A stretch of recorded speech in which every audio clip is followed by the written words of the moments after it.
येत्या काही दिवसामध्ये भारतामध्ये मोठे राजकीय बदल होतील आणि देशाच्या पंतप्रधानांना राजीनामा द्यावा लागेल अशा प्रकारचं विधान चव्हाण करतायत. तिकडे डोनाल्ड ट्रम्प हे वारंवार सांगतात की मी सांगितलं म्हणून भारतामध्ये पाकिस्तानमध्ये युद्धविराम झाला, माझ्यामुळे झाला, भारताला मी गप्प केलं. अल्पवयाच्या मुली ह्या पकडून त्याच्याकडे आणल्या जायच्या आणि त्यांचा आणि मोठ्या नेत्यांचा असा हा संपर्क हा दलाल करून द्यायचा. नमस्कार, फार प्रहारच्या नवीन भागामध्ये आपलं सर्वांचं स्वागत. आज आपण एका अशा व्यक्तिमत्वाविषयी बोलणार आहोत की जे संसदीय राजकारणामध्ये धुरंधर आहेत, अनेक वर्ष सत्तेमध्ये राहिले. आत्ता अगदी 10 वर्षापूर्वीपर्यंत ते महाराष्ट्राचे मुख्यमंत्री होते, पण नंतर विधानसभेला देखील ते पराभूत झाले. पृथ्वीराज चव्हाण यांच्याविषयी मी बोलतोय. चव्हाण यांनी अलीकडेच काही वादग्रस्त अशी विधानं केली. ऑपरेशन सिंदूरवर त्यांनी टीका केली. अर्थात ही एक काँग्रेसची स्ट्रॅटेजी आहे, एक रणनीती आहे असं आपण म्हणू शकतो.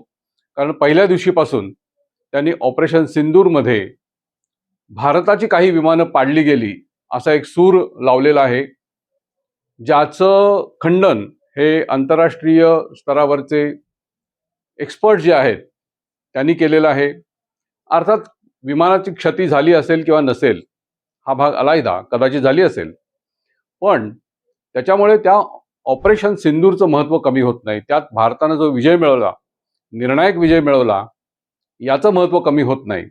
पण चव्हाण असं म्हणतात की भारताचं सैन्य 1 किलोमीटर देखील पुढे सरकलं नाही.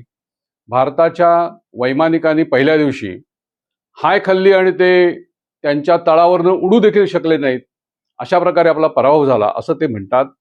याचं खंडन देशातल्या अनेक युद्धतज्ञांनी वारंवार केलेलं आहे, पूर्वी केलेलं आहे, आताही करतील. पृथ्वीराज चव्हाण यांनी असं का म्हटलं असावं? हा एक काँग्रेसच्या रणनीतीचा भाग आहे असं आपण म्हणू शकतो. त्याच्याबरोबर त्यांचं दुसरं एक विधान जे गेले काही दिवस ते करतायत, त्याच्याबद्दल देखील बोलणं गरजेचं आहे. येत्या काही दिवसामध्ये भारतामध्ये मोठे राजकीय बदल होतील आणि देशाच्या पंतप्रधानांना राजीनामा द्यावा लागेल अशा प्रकारचं विधान चव्हाण करतायत. त्यांच्या या विधानाला जो काय त्यांचा पुरावा आहे म्हणा किंवा एक तो त्याचा बेस काय आहे याची विचारणा आपण केली तर ते अमेरिकेकडे बोट दाखवतात. म्हणजे तिकडे डोनाल्ड ट्रम्प हे वारंवार सांगतात की मी सांगितलं म्हणून भारतामध्ये पाकिस्तानमध्ये युद्धविराम झाला, माझ्यामुळे झाला, भारताला मी गप्प केलं असं ते म्हणतात. आणि आता त्याच अमेरिकेमध्ये डोनाल्ड ट्रम्प यांनी केलेल्या काही कृत्यांसाठी, उपक्रमांसाठी त्याचा संदर्भ भारताशी लावून भारतामध्ये मोठे बदल होतील असं विधान काँग्रेसचे एक बडे नेते पृथ्वीराज चव्हाण हे करतायत. चव्हाण यांचं व्यक्तिमत्व आपण बघितलं तर बाळासाहेब ठाकरे यांनी पूर्वी चव्हाण यांना अशी उपमा दिली होती की ते असे कोंबडा जो करतात केसांचा मागे सरकवून, तो जुन्या मराठी सिनेमातल्या व्हिलनसारखा वाटतो असं एकदा बाळासाहेब ठाकरे पूर्वी म्हणाले होते. 2009 पासून पृथ्वीराज चव्हाण हे महाराष्ट्राच्या राजकारणामध्ये आघाडीवर आहेत. 9 ते 14 म्हणजे इलेक्शनपर्यंत, त्याच्या आधी 6 महिनेपर्यंत ते महाराष्ट्राचे मुख्यमंत्री राहिले. त्यांच्या काळामध्ये काँग्रेस आणि राष्ट्रवादी यांचं वितुष्ट तयार झालं. मुळामध्ये पृथ्वीराज चव्हाण आणि शरद पवार यांचं अजिबात जमत नाही अशी परिस्थिती होती. त्यांच्या कार्यकाळाच्या शेवटच्या 6 महिन्यात म्हणजे लोकसभेची निवडणूक झाल्यानंतर मे 2014 मध्ये लोकसभेत अभूतपूर्व असा काँग्रेसचा पराभव झाला. त्यानंतर शरद पवार यांच्या राष्ट्रवादी काँग्रेसने पृथ्वीराज चव्हाण यांच्या सरकारचा पाठिंबा काढून घेतला. महाराष्ट्रामध्ये पृथ्वीराज चव्हाण यांना मुख्यमंत्रीपद सोडावं लागलं. ते 6 महिने राष्ट्रपती राजवट झाली आणि मग त्याच्यात विधानसभेच्या निवडणुका झाल्या. हा सगळा इतिहास आत्ता आठवण्याचं कारण पृथ्वीराज चव्हाण यांचं एक राजकीय स्थान हे नेमकेपणाने लक्षात यावं. त्यांच्याविषयी ना काँग्रेसचे नेते संतुष्ट आहेत ना त्यांच्या मित्रपक्षाचे. गेली 10 वर्ष त्यांची भूमिका ही थोडीशी राजकारणातून बाजूला पडल्यासारखी झालेली आहे. परवाच्या विधानसभा निवडणुकीत त्यांच्या कराड मतदारसंघात त्यांचा सपशेल पराभव झाला. अतुल भोसले हे तिथे आता भाजपचे आमदार झालेले आहेत. अशा एका पार्श्वभूमीच्या नेत्यानं केलेलं हे विधान आहे, हे आपण आधी लक्षात ठेवलं पाहिजे. आता पृथ्वीराज चव्हाण हे जे म्हणतायत की अमेरिकेमध्ये काहीतरी घडेल आणि त्याचा भारतावर तीव्र परिणाम होईल, या विधानाविषयी त्यांचं हे जे काही विधान आहे ते अमेरिकेमध्ये जेफ्री एप्स्टीन या इसमाची जी कागदपत्र उपलब्ध झालेली आहेत त्यावर आधारित आहे. जेफ्री एप्स्टीन हा एक सेक्स ऑफेंडर, लहान मुलांचं सेक्शुअल एक्सप्लॉयटेशन करणारा आणि एक प्रकारे दलाल असा इसम आहे. तो आता तुरुंगामध्येच 2019 मध्ये मेला. त्यांनी आत्महत्या केली. तत्पूर्वी तो 2008-9 मध्ये तुरुंगात गेलेला होता या सगळ्या गुन्ह्यांसाठी. आणि जगातल्या अत्यंत नामवंत अशा थोर व्यक्तिमत्वांच्या नेत्यांनी सातत्यानं एप्स्टीनच्या संपर्कात ते लोक आले. त्याचा महाल होता अमेरिकेमध्ये आणि त्या ठिकाणी तो बरेचशा पार्ट्या वगैरे करायचा. त्याच्यात हे सगळे लोक गेले होते. ब्रिटनचे प्रिन्स अँड्र्यू यांना आता त्यांचं राजघराण्यातलं पद सोडावं लागलं, कारण एप्स्टीनच्या बरोबरचे त्यांचे फोटो, त्याच्या पार्ट्यामधले त्यांचे फोटो हे पुढे आले. बिल क्लिंटन आणि डोनाल्ड ट्रम्प अशा नेत्यांचा संपर्क एप्स्टीन बरोबर होता. आता असा हा जो माणूस आहे याला 2008-9 मध्ये अटक झाली, परंतु शिक्षा फारशी काही झाली नाही. तो लगेच सुटला. त्यांनी मान्य केलं की हो, मी चाइल्ड सेक्स अब्यूज यासाठी मी अपराधी आहे. मी लहान मुलांचं लैंगिक शोषण केलेलं आहे, विशेषतः मुलींचं. अल्पवयाच्या मुली ह्या पकडून त्याच्याकडे आणल्या जायच्या आणि त्यांचा आणि मोठ्या नेत्यांचा असा हा संपर्क हा दलाल करून द्यायचा. अशा इस्माच्या कागदपत्रांवर किती भरोसा ठेवायचा, हा देखील एक मोठा प्रश्न आपल्यापुढे असू शकतो.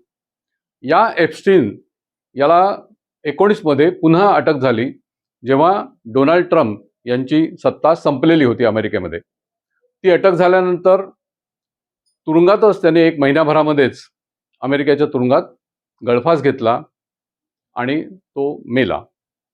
परंतु त्याचा मृत्यू हा गळफास घेऊन किंवा आत्महत्या आहे की त्याचा खून झाला, असं एक संशयाचं वलय अमेरिकेमध्ये आहे. तिथे नेहमीच अशा प्रकारे कॉन्स्पिरसी थिअरी याचा मोठा प्रभाव प्रचार अमेरिकेमध्ये होत असतो.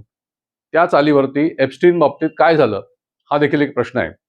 या एप्स्टीनच्या मागे डेमोक्रॅटिक पक्ष लागलेला होता. आता डोनाल्ड ट्रम्प यांची सत्ता आहे. या काळामध्ये डोनाल्ड ट्रम्प आणि एप्स्टीन याचे संबंध उघड व्हावेत आणि त्याचा ट्रम्प यांना त्रास व्हावा यासाठी डेमोक्रॅटिक सदस्यांनी मोठी मोहीम उघडली. त्याला अमेरिकेतल्या अनेक लोकांनी पाठिंबा दिला आणि अमेरिकेच्या संसदेनं एक कायदा पास केला आणि एप्स्टीनचे जे कागदपत्र न्यायालयामध्ये आहेत, तपास संस्थांकडे आहेत, CIA, FBI यांच्याकडे आहेत, ते सगळे उघड करावेत, अशा प्रकारचा कायदा मंजूर झाला. त्याला ट्रम्प यांनी देखील स्वाक्षरी केली. आता याच्यात 2 प्रश्न उभे राहतात. ट्रम्प यांचा संदर्भ जर एप्स्टीनच्या प्रकरणाशी होता तर ते कशाला त्याची कागदपत्र उघड करण्यासाठी त्या कायद्याला मान्यता देतील, हा एक प्रश्न आहे. कदाचित असं असेल की राष्ट्राध्यक्षांच्या संदर्भामध्ये जे काही पुरावे किंवा जे काही फोटोग्राफ किंवा ज्या ईमेल असतील त्या प्रसिद्ध केल्या जाणार नाहीत अशी हमी ट्रम्प यांना मिळालेली असेल. दुसरं, त्या सगळ्या प्रकरणामध्ये मोदींचा आणि भारतीय जनता पक्षाच्या काही खासदारांचा, काही भारतातल्या उद्योगपतींचा, राजकारण्यांचा संबंध आहे, अशा प्रकारच्या बातम्या या अमेरिकन वेबसाईटवरून गेल्या काही दिवसात प्रकाशित झाल्या, प्रसिद्ध झाल्या. त्या बातम्यांचा आधार घेऊन आता पृथ्वीराज चव्हाण आणि अन्य काही काँग्रेस नेते ही मागणी करतायत म्हणण्यापेक्षा एक असं प्रतिपादन करतायत, असं एक म्हणणं मांडतायत की ते ईमेल हे आता 19 डिसेंबरला, जेव्हा ट्रम्प यांनी नोव्हेंबरमध्ये कायदा जो मंजूर केला त्याची मुदत संपेल, तेव्हा ती सगळी प्रकरणं, ते सगळे कागदपत्र उघड होतील आणि त्याच्यातून मोदींचा, भाजपच्या काही खासदारांचा, भाजपच्या काही मंत्र्यांचा हा संदर्भ उघड होईल. आता आपण जर थोडा इंटरनेटवरती शोध घेतला तर आपल्या सहज असं लक्षात येतं की ड्रॉपसाईट नावाची जी अमेरिकन वेबसाईट आहे बातम्यांच्या संदर्भामध्ये, त्यांनी असा दावा केला की एप्स्टीनचे 10,000 कागदपत्र ईमेल, फोटोग्राफ हे सगळं आमच्याकडे आहे. आणि त्याच्यामध्ये हरदीप सिंग पुरी हे जे भारताचे माजी मंत्री होते, माजी सनदी अधिकारी होते, मोदींच्या विश्वासातले मानले जातात, त्यांचा काही उल्लेख त्याच्यात आहे. एक उल्लेख असा आहे की अनिल अंबानी यांनी काही बैठक मोदींच्या बरोबर करून देण्याची अशी काही ऑफर दिली होती, किंवा अंबानींचा हवाला देऊन एप्स्टीननं अशी ऑफर अमेरिकेतल्या काही दुसऱ्या दलाल लोकांना दिलेली होती की मोदींची बैठक किंवा भेट मी तुम्हाला घडवून देतो. मोदी हे ट्रम्प यांच्या राजवटीच्या पहिल्या राजवटीच्या सुरुवातीच्या काळामध्ये अमेरिकन दौऱ्यावर गेले होते, हे आपल्याला सगळ्यांना आठवेल. आणि त्या दौऱ्यामध्ये त्यांनी ज्या काय गाठीभेटी घेतल्या त्यात कुठेही एप्स्टीन याचा संदर्भ आलेला नाही. पण तरी देखील असा दावा त्या मेलमध्ये करण्यात आला आहे, असा अमेरिकन वेबसाईटचा म्हणणं आहे. त्या आधारे आता पृथ्वीराज चव्हाण असं म्हणतात की काहीतरी घडेल आणि काहीतरी मोठं होईल. मला स्वतःला याच्यात काही तथ्य वाटत नाही.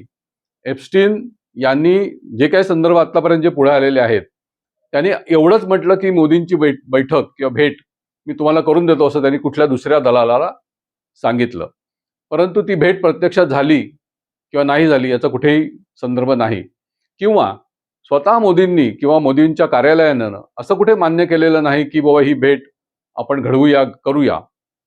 हा सगळा म्हणजे ज्याला आपण म्हणू संदिग्ध असा प्रकारचा आहे, एक संशयाचं वातावरण तयार करण्याचा प्रयत्न आहे. मोदींच्या भोवती अनेक आतापर्यंत कुभांड रचण्याचा प्रयत्न काँग्रेसच्या नेत्यांनी केला, तो यशस्वी झालेला नाही. कारण मोदींचं चारित्र्य आपण बघतोय त्यानुसार राष्ट्र हेच फक्त एक त्यांचं ध्येय आहे, राष्ट्राचं हित यासाठी ते सतत कार्यरत आहेत. त्यांना वैयक्तिक जीवन किंवा वैयक्तिक संपत्ती असं काहीही नाहीये. अशा मोदींसारख्या ग्रहस्थांवर, मोदींसारख्या नेत्यावर एक आरोपाचं बोट महाराष्ट्रातल्या एका नेत्यानं करणं आणि पुन्हा त्यात एक भारतीय जनता पक्षामध्ये थोडंसं एक गोंधळ व्हावा अशा प्रकारची विधानं करणं की मराठी पंतप्रधान होईल, मोदी एक या एप्स्टीनची कागदपत्र पुढे आल्यावर मोदींना जावं लागेल आणि मराठी पंतप्रधान होईल, हे त्यांच्यामध्ये आपसामध्ये दुही पेरण्याचं, फटाफट घडवण्याचं अशा प्रकारचं एक विधान मुद्दाम ते केलं जातंय. चव्हाण यांच्या या सगळ्या वक्तव्याविषयी तुम्हाला काय वाटतं, या सगळ्या माहितीविषयी तुम्हाला काय वाटतं हे तुम्ही आम्हाला जरूर कळवा. तुमच्या प्रतिक्रियांचा ची वाट आम्ही बघतोय. आपण हा व्हिडिओ पहा, शेअर करा आणि इतरांनाही याविषयी सांगा. धन्यवाद.